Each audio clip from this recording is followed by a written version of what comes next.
Well, the introduction look great, but my real job is more like this. I particularly like the last slide where I have to pick something. And thank you for the previous presentation, because I wouldn't call it pessimistic, but it was more realistic.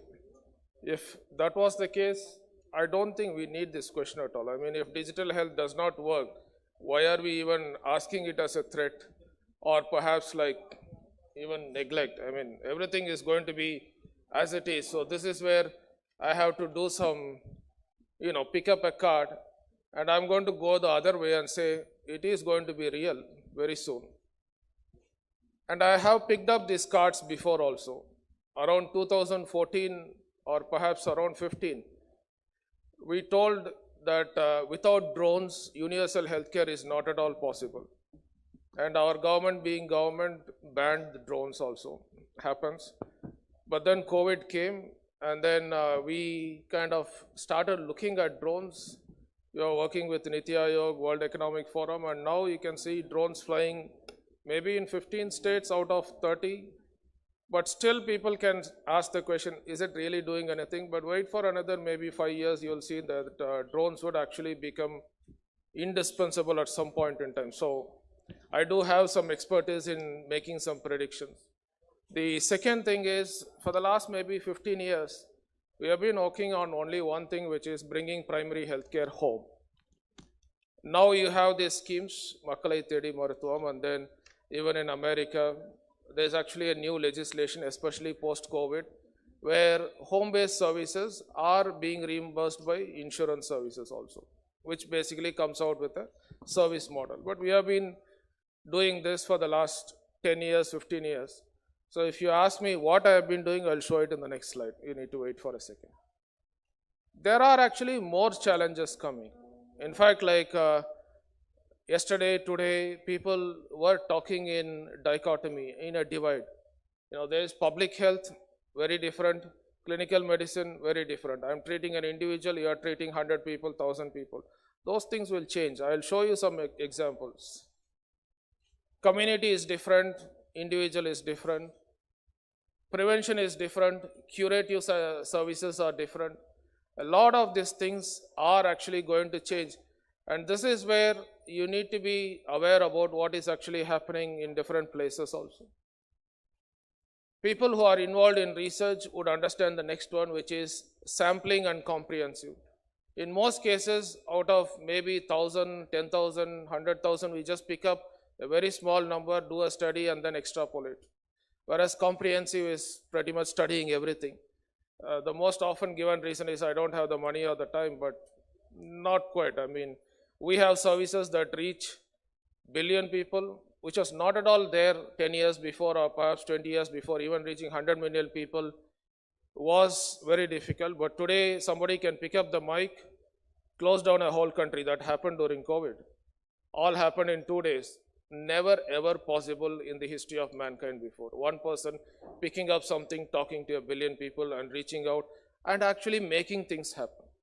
So yes, there are some positive examples. Trickle downing into healthcare is a bit of a challenge. Everybody talks about monolithic services, the big services first. Let's start talking about maybe like, let's say, prevent accidents, prevent strokes, prevent heart attacks. Small things, especially the ones that we talk about but we don't do, which is prevention. The small prevention part, which is very small. Can you walk maybe 5,000 steps a day, 10,000 steps a day? Not exactly a big talking point. Although it was a talking point maybe a couple of hours before. But if you have to do it, you'll have to do it for like years together. Nothing is going to change in one day. And these are like insignificant things in today's healthcare, but these will actually change very soon, because this is where money is actually going. And the best way to look at how things could change is broadly and very simply to follow the money. Sorry. The other distinction is medical and non-medical. Services provided by medical personnel, services provided by non-medical personnel. Very soon, that balance actually might shift, especially so in public health and primary health care. Local versus central. Even the minister who was here yesterday said that India is a country with full general hospitals, empty primary healthcare centers. It's a reality. Maybe not much in Tamil Nadu, Kerala, but slightly go a little bit. You won't find anybody in a PHC. It will all be very empty. Go to a general hospital, it will be completely full. And then the answer to that is, let's go local. Bring something what is there in a hospital to a PHC. Maybe the population shift will happen. How local are you prepared to go? Local actually works, but how local? Are we going to go to PHC only, or are we going to sub-center? I'll probably give you an example probably in the next slide. How local can we actually go? And then the vertical versus horizontal. Public health conference is only a beginning. After that, it all becomes like immunization, and then you have health promotion, and then 100 other verticals will be. I mean, everybody talks about comprehensive namesake, but realistically, is there an application which does everything? And as my previous speaker mentioned, there are 40 applications. Can one application do 40 services? Yes, it is possible, but we still have 40 applications. And then there is this idea about adding life to years, especially in cancer patients, and years to life. And the other issue always is, if you want to have more services, somehow quality is going to be affected. Quality, quantity, equity are all like distinct things. And a lot of these things will actually change, and they are actually changing. And this is just a graph which shows how worse our primary healthcare is. The last one basically shows the number of patients walked into a government PHC center in Nalgonda. We did not do any sampling. We took photographs of all the government registers, PHC registers, and manually counted. And what we found out was, there is something called as a OP index, which basically means if there are 1,000 people, 1,000 visits in a whole year, it means 1. 1,000 by 1,000 is 1. In Nalgonda, it was 0.4, meaning there are only 400. Whereas in Japan and Korea, it's 11, 12, which means like 11,000, 12,000 visits were there. I don't know what they do, visiting the doctor once in a week or perhaps like once in a month. But that's the gap that we are actually looking at. Our national health policy says we should improve our primary care 50%. That's not sufficient. We have to improve our primary care 5 times or 10 times, and that's the reality. How are we going to do it? And that's a challenge. Now we have a solution.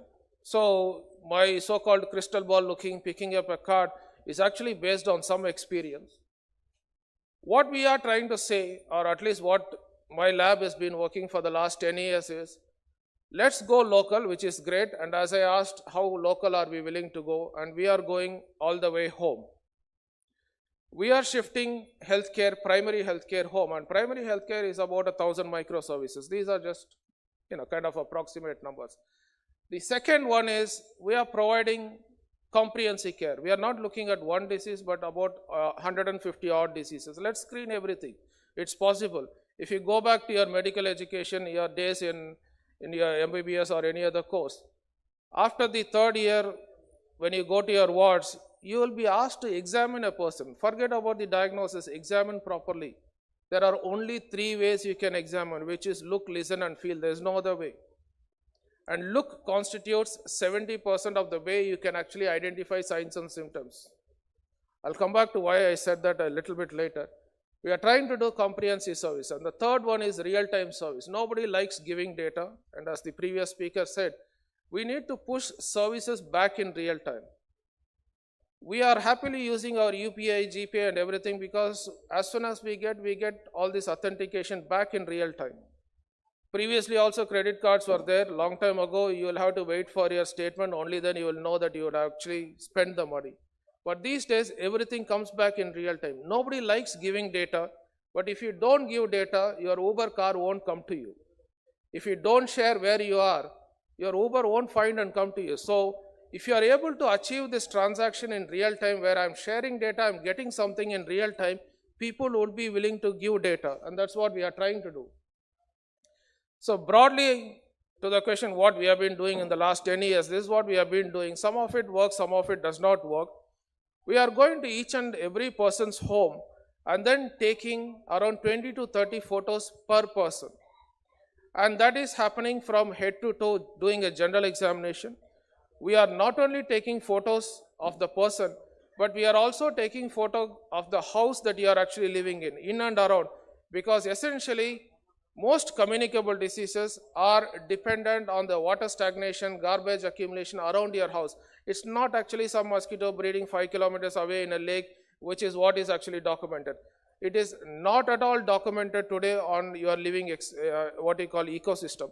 And this theoretically is the determinant of the disease, the cause of your disease. Everybody talks about prevention, everybody talks about documenting the cause, but how are you actually going to do it, which is what we are trying to do. So we are taking about 20 to 30 photographs of you, also around 10 photographs of around where you are actually living, and trying to use artificial intelligence. It's not yet happening. We are still in the what we call state of sourcing photographs. As of now, our healthcare workers, trained healthcare workers, are manually selecting. Not very reliable, not very accurate, but we are not really bothered about it, because in 1 or 2 years, you can automate that process, and it will probably go to a point where it will become even more reliable than what a human being can actually do, for which you need raw data, which nobody actually has in the world, which is what we are actually sourcing. So we are actually collecting the data, and our entire software does not have language in it. India is the only country in the world with 22 official languages. No other country in this world actually has so many official languages. And this is where the challenge of developing a software actually comes. Whatever I do, I'll have to translate it. Same happens with your paper also, but when on a software, it becomes even more expensive.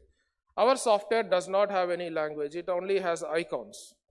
So we listed all the signs and symptoms, we listed all the questions that you might actually want to ask, identified the keywords, converted them into icons, and if you look at the software, you will only see icons there, plus or minus button, small ring, bigger ring for grades, and broadly it works in primary healthcare. I am not trying to deliver tertiary healthcare to a primary healthcare audience.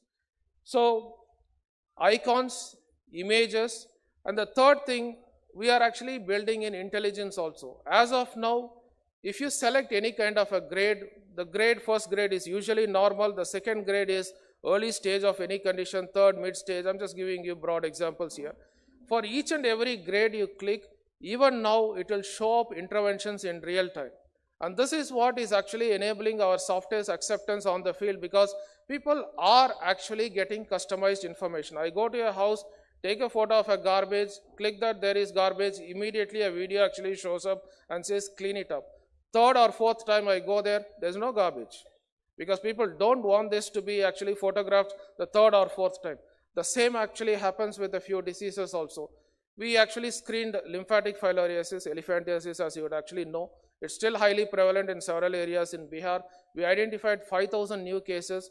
A lot of these people never went to a healthcare system, because obviously it's a bit challenging. And when we do universal comprehensive screening, as in go to each and every house, screen each and every person, you'll get a lot of cases.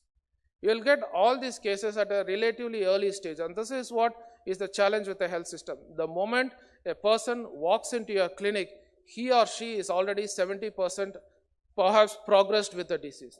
But we are talking about prevention. How are we going to identify the disease at a very early stage? Are you seriously thinking that our people actually are aware about the 100, 150 conditions, can identify them early, walk to you and tell, how do I prevent this? It's a bit stretching things too much. And our solution broadly is, let's go home. Digitally, it is possible now. Digitally, it is broadly possible to at least identify the diseases at early stage. And we all know that prevention is better than cure. We all know that these are all the things that can prevent the diseases, except taking this to the people is the biggest challenge. And that's what we are trying to do. On the right side, things are not really working at the moment. Conceptually, it's still there. As I said, we build the drones. We are also building two-wheeler platforms. We are also building temperature controlled boxes where you can bring as much medications as possible to the person's home. You can also do diagnostic tests. Of course, if your lab or if your warehouse is a little bit far away, drones can actually help. Those are things that are possibly taking maybe another 3 years or 5 years to come. But bottom line here is, if you go to a person's home, broadly, there is a platform that can screen, that can also manage, that can treat, and maybe do even more at the person's home. And the advantage here is, you can do it for everyone. There's no missing cases here. There's no kind of missing follow-up, because if you go to this person's home perhaps every quarter or maybe every year, you are actually kind of taking things forward. It's your responsibility to start documenting each and everything. The challenge here is time and money, and that's what we are trying to address here. Can you even screen a person in 10 minutes, 15 minutes flat? And this is where we think AI can actually help. And our future work is focused on those 5 AI. That is something that we are focusing on. Number 1 is prompt AI. I said, let's take 20, 30 images. But how do I take this image? If I go to perhaps like an X-ray unit, take a chest X-ray, there's a very particular way on how do I take that chest X-ray. The person has to stand there, you have to hold your breath, you have to kind of stretch your leg, hands. But there is no standardization on how we are actually taking that image. And this is where we are trying to bring in AI, which will actually tell you precisely how to take the image. Does it has all these features? And we hope that that will actually help. So that's the first type of AI that we are working on. The second type of AI is something that everybody actually understands, which is the feature AI. If I take a photo of an eye, what are the features that I need to identify? If I take a photo of the ear, what are the features that I need to identify?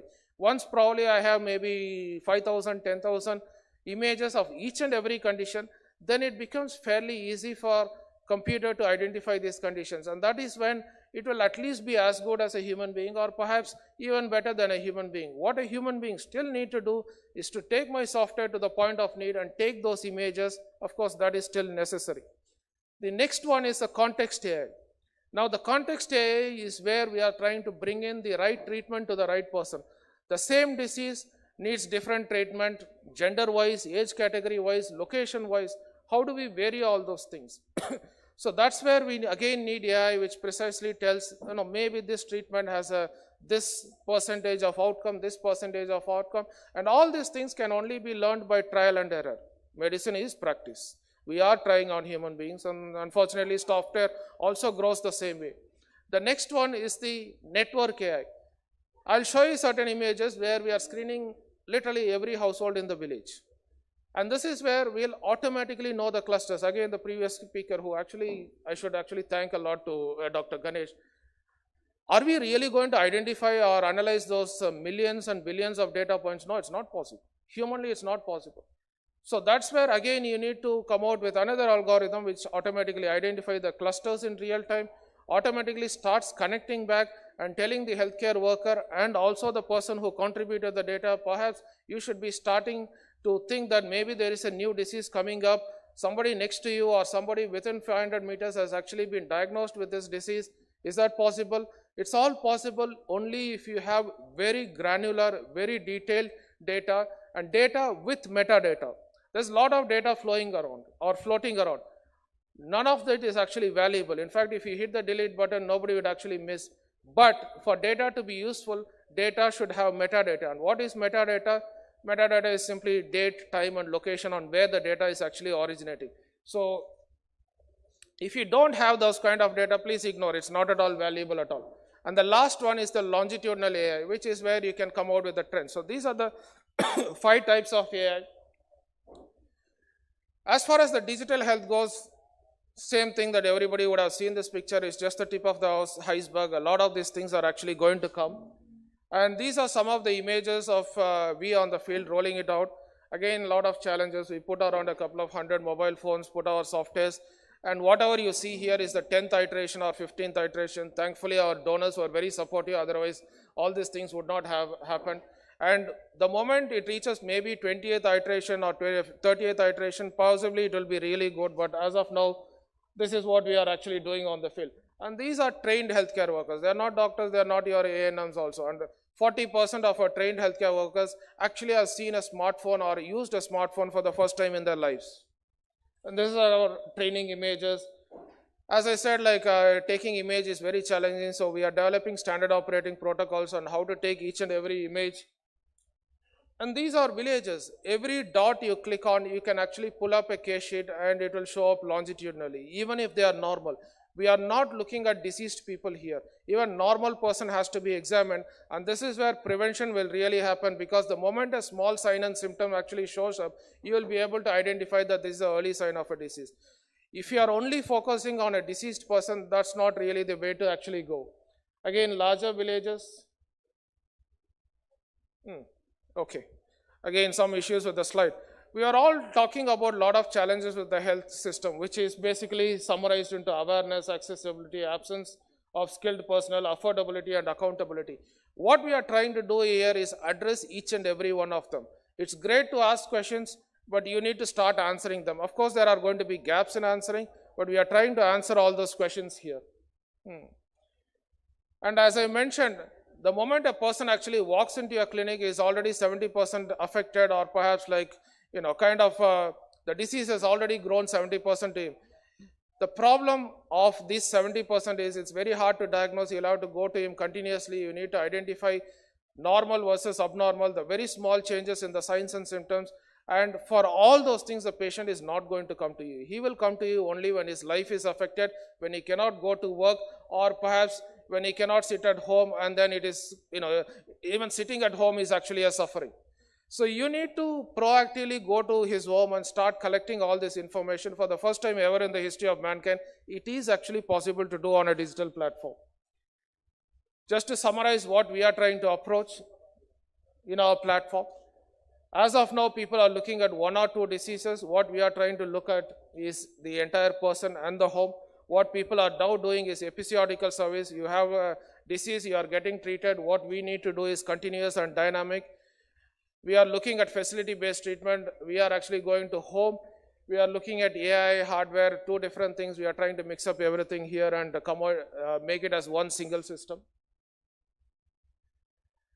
We got a few patents also. This is fairly a new idea, and we are hoping to get another 50 patents. So going back to this question, what you can actually see is all this, what you call divide, is now blurring.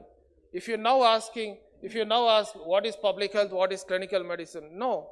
You just look at one dashboard, you can click on one individual person's case sheet, but you can also show what is the clusters, what is the trends. The difference is actually getting blurred. I could go on all explaining each one, but I guess already time is up. So to go back to the question, is there a threat? The question is, perhaps it's not a threat, it's actually an opportunity. But this is where I would refer to what the old Charles Darwin actually said. It's not the strongest guy, it's not the weakest guy. It's a guy who is going to adapt most, who is going to benefit most. So if you are going to be closed and say this is not going to be useful, that's not the great way. If you think this is not going to perhaps change your way of life, again, it's not going to be the great thing. Please try to be adaptive. On the left side, that's something that happened very recently. Generative AI, if people would have actually heard about it, that's completely artificially intelligence designed rocket engine. Not at all possible. It actually works. Nobody expected it to work. And it actually does what a normal human being engine, kind of a performance is like 10:1 or something. The point here is a lot of these things could slowly go forward, but at one point in time, it will go up because critical mass is there and you have plenty of data, and that's when a lot of these things or changes actually happen, and that's when you need to be prepared. But till then, thank you, and you need to start thinking more about healthcare at home. Thank you very much. Thank you, sir. Thank you for showing us a completely new way of comprehensive way to use the digital tech to health. Any questions?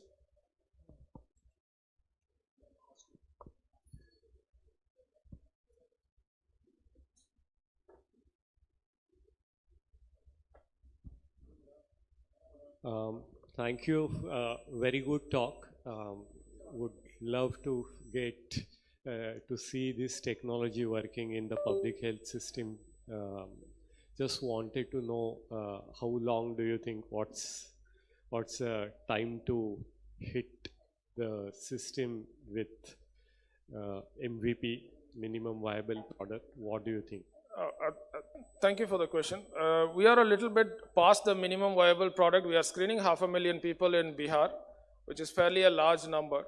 And another 120,000 in Nepal. These are the areas where absolutely healthcare is not there, so it's easier to roll it out actually. And we are also starting up in Bengal. We tried to start up in Telangana. I guess it was a bit challenging. What we actually want to do is maybe grow this number from 500,000 to at least 5 million. So we are actually expanding next year in Africa also, Ghana and Tanzania.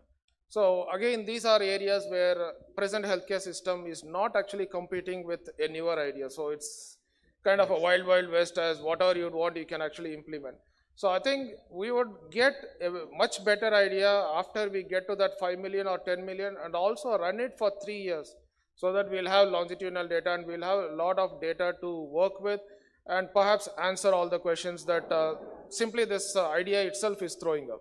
Absolutely, and that will include all the 105 set of indications you said. Our idea is pretty simple. Let's find a platform to include all these 40 applications or 20 applications that are floating around. Our application is completely customizable. Right. You can basically screen anything. In fact, like beyond healthcare also, if you'd want, you can screen anything. As long as you take images, as long as there is a question, as long as there's an intervention, you can mix and match and then come out with a new application. So the present idea is, let's try to integrate on the back end. Interoperability, it's not working. What we are trying to do is, let's put all those things on the front end itself. Let's come out with one application that can screen anything and everything. And let us make it as simple as possible, as simply pointing and taking an image. Let the application do the rest of it, so that the burden is not there on the, what you call last mile healthcare worker or the service provider. And bring in intelligence up to a point. We are not talking or delivering the entire thing, but up to a point where at least some specific services can be given back in real time. And a lot of these things actually add up to provide a much better outcome. A quick example, a lot of people who are not very kind of supportive about this Fitbit type of devices. 3 years, 4 years later, people are actually reducing or not even being on diabetes medications, trying to come out with a personalized exercise schedule and following it up, reducing diabetes. So even I was very skeptical, but now it seems to be working. In our own field practice area, we identified all these LF cases. We actually told them what exercises to do, how to do wound management. 3 years later, amazingly, the swelling is actually reducing. Disease reversals are actually happening. I got photos pre and post of 300 people whose swelling has actually come down. We did not even expect anything. So these things seem to be happening.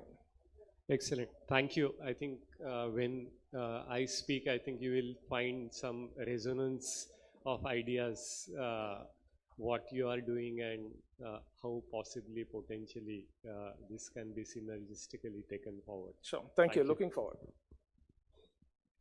Any other questions? Now I request Additional Director of Public Health and Preventive Medicine, Dr. P. Sampath, to honor the speaker.